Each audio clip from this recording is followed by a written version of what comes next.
Kalau boleh kita tak nak lah. Mana-mana orang Malaysia, tak kisahlah bangsa apa pun, kalau dia tak boleh berbahasa kebangsaan, boleh get out from Malaysia. Assalamualaikum warahmatullahi wabarakatuh. Apa kabar teman-teman semuanya di seluruh penjuru Nusantara? Kali ini kita akan mereaksi video lagi teman-teman semuanya tentang bahasa Indonesia versus bahasa Malaysia. Kali ini tentang orang-orang Cina yang tinggal di Indonesia ataupun orang-orang Cina yang tinggal di Malaysia. Apa perbedaan dari keduanya teman-teman semuanya? Kita akan berkunjung ke channel Rais Hamid. Oke teman-teman semuanya, kita akan saksikan, ini dia videonya dan akan kita reaksi. Izin sedikit Kak, jadi aku sama keluarga juga punya pengalaman di Malaysia, especially di kota-kota kecilnya kayak Batu Pahat, Melaka. Nah waktu itu aku inget banget, papa, aku sama ceceku lagi mau cari makan. Nah kita jalan-jalan sekeliling hotel. Nah kita ketemu tuh Chinese restaurant. Jadi di sana kita mau order. Jadi kliennya itu kebingungan. Kita order pakai bahasa Indonesia, nggak ngerti, masih wajar lah ya. Jadi kita coba pakai bahasa Melayu. Papaku kan bisa bahasa Melayu, di Indonesia juga banyak yang berbahasa Melayu gitu. Jadi papa order pakai bahasa Melayu, mereka nggak ngerti. Dan baru saya coba order pakai bahasa Inggris, mereka juga nggak ngerti. Jadi papa saya di sana malah heran gitu. Oh, orang di sini maksudnya warga kenegaraannya Malaysia kan, tapi bahasa kebangsaannya kan Melayu, jadi mereka itu nggak bisa sama sekali. Jadi restoran Chinese itu mereka semuanya cuma bisa bahasa Mandarin. Nah setelah jadi yang melayani itu dari sampai yang tua sampai yang muda, semuanya nggak bisa. Bukan kalau yang tua doang nggak bisa gitu, kan masih wajar ya. Ini dari yang kaum muda, kaum tua itu mereka bingung gitu. Jujur papaku kayak agak marah gitu sih, apa kita gimana ya istilahnya, tidak dianggap di sini atau gimana. Tapi ternyata mereka itu benar-benar nggak bisa, bukan kayak rasis atau apa, enggak. Cuma jadi mereka itu ya semuanya di sana Chinese, perkumpulan Chinese gitu, padahal kebangsaannya Malaysia. FYI, jadi kita cari tahu tuh informasi di sana.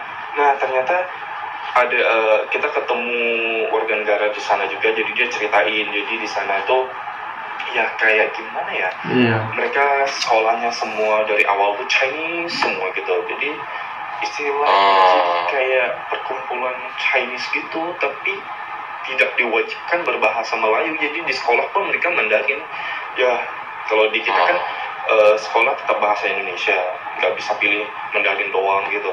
Kalau international school juga ya bahasa Inggris, ada mix bahasa Indonesianya gitu nggak sih? Nah yang di Malaysia ini bukan international school ya, itu lebih ke kayak sekolah negeri di Indonesia.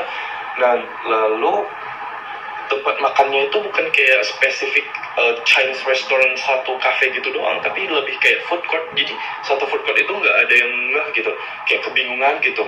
Jadi di sana kita harus pakai bahasa Mandarin ya, kita bisa dikit-dikit lah ya, tapi kita lebih prefer bahasa Melayu, bahasa Inggris gitu.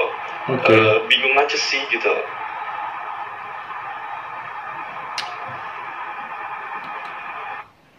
Oke, itu dia tentang pengalaman warga Indonesia yang datang ke Malaysia tentang orang-orang China yang mereka tanya, ternyata mereka ini tidak bisa menggunakan bahasa Melayu. Oke, kita akan dengarkan bagaimana reaksi dari Rais Hamid ini teman-teman semuanya. Oke, aku macam mixed reaction sikit, tak tahu nak cakap apa, tak tahu nak fikir apa. By the way, yang bercakap tadi itu adalah orang berbangsa Cina, tapi kerakyatan dia adalah Indonesia. Jujur aku cakap, bila aku tengok tajuk, mula-mula rasa macam nak marah, tapi apa yang didedahkan oleh bro daripada Indonesia yang berbangsa Cina ini, aduh, sebenarnya memalukan sangat-sangat. Tambah pula dia adalah orang Cina dan dia adalah warga negara Indonesia, tapi tengok cara dia cakap bahasa Indonesia dia very fluent, tak dengar langsung bunyi dialek ke, bunyi macam pelat-pelat macam nak bunyi ke Mandarin ke Cantonese ke, tak ada langsung. Aku surprise juga bila dengar yang dekat Indonesia. Kita tahu Indonesia pun lebih kurang macam dekat Malaysia, which is dia berbilang kaum, berbilang bangsa, berbilang agama dan sebagainya lah. Tapi bila dia cerita persekolahan ataupun pendidikan dekat sana, semuanya wajib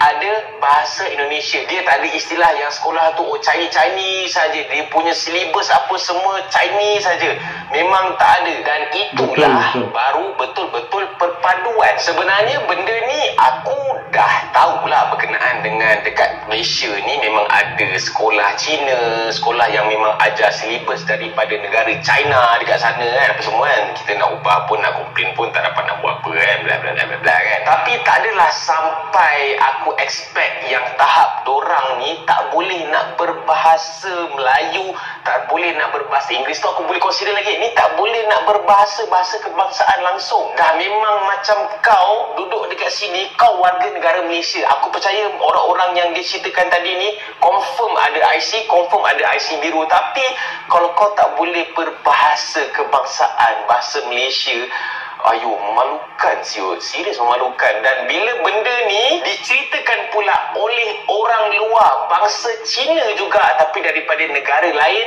wah, aku marah pun ada, aku malu pun ada. Tapi lebih kepada aku malu lah, sebab video-video aku sebelum ni duk sibuk cerita pasal Malaysia ni, perpaduan Malaysia ni, berbilang bangsa, tapi kita semua ni adalah satu Malaysia, bla bla bla bla apa semua kan. Tapi aduh, malu lah, serius aku malu gila lah. Jadi apa reaction korang? Aku nak tanya, bila korang dengar benda ni didedahkan sendiri oleh orang luar tau, orang luar yang jumpa benda ni memang sangat malu lah. Kalau benda ni diceritakan oleh orang Malaysia, mungkin akan ada orang cakap ni semua ni resis lah, politik lah, benda lah. Tapi ini orang luar yang jumpa.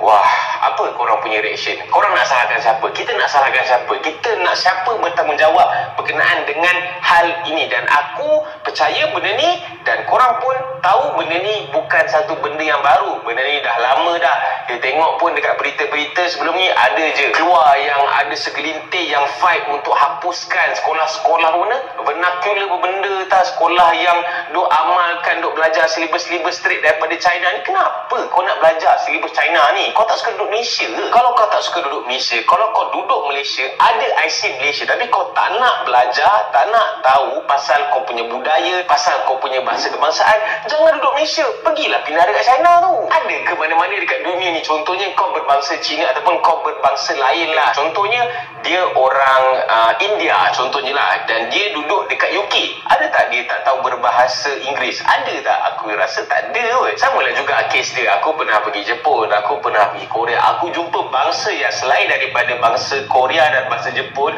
diorang boleh berbahasa Japanese dan Korean. Tapi bila orang tu duduk dekat Malaysia, IC dia IC biru, IC Malaysia, tapi bila kau tak boleh cakap bahasa Malaysia, bahasa kebangsaan, memang memerlukan tambah benda ni pula dijumpai atau di find out oleh pelancong, oleh orang luar. Jiran kita pula tu Indonesia, yang mana ada juga dekat negara dorang ni orang Chinese, tapi tengok betapa fluentnya dia cakap bahasa Indonesia. Aku pun tak tahu macam mana kita nak ubah benda ni, aku pun tak tahu dari mana nak mulakan. Jadi aku harap kepada kerajaan yang akan merentah lepas PRU15 ni, kau patut malulah. Sepatutnya kena bertanggungjawab, kena do something. Fikirkan cara nak selesaikan masalah ini. Kalau boleh kita tak nak lah, mana-mana orang Malaysia, tak kisah bangsa apa pun, kalau dia tak boleh berbahasa kebangsaan, boleh get out from Malaysia. Aku mohon sangat-sangat korang share video ni, bagilah orang-orang yang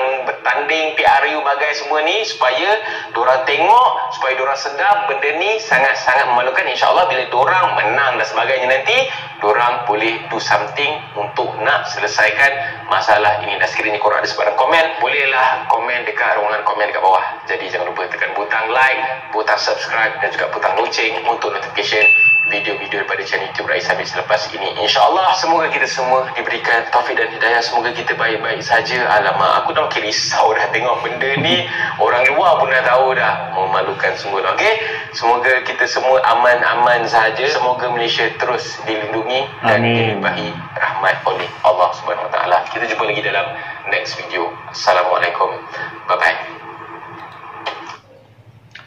Oke, teman-teman semuanya, sebenarnya untuk menerapkan bahasa Melayu di Malaysia itu sebenarnya kalau usulan saya itu sangat mudah sekali. Caranya, setiap sekolah-sekolah, baik itu sekolah China, sekolah Bangla, dan sekolah apa saja yang bersifat khusus itu, masukkanlah kurikulum bahasa Melayu. Seperti di Indonesia ini, kalau Indonesia ini semua sekolah-sekolah itu harus berbasis bahasa Indonesia dan diselipkan bahasa Indonesia, bahasa Arab, dan bahasa-bahasa lainnya. Tetapi yang utama adalah bahasa Indonesia untuk sekolah Indonesia dan bahasa Melayu untuk sekolah yang ada di negeri Malaysia.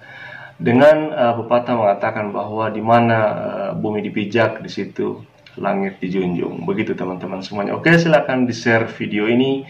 Dan silakan di like, tekan tombol subscribe, dan silakan berkomen di kolom komentar teman-teman semuanya. Oke, kita jumpa lagi dalam video berikutnya. Oke, dan saya Rio, wassalamualaikum warahmatullahi wabarakatuh.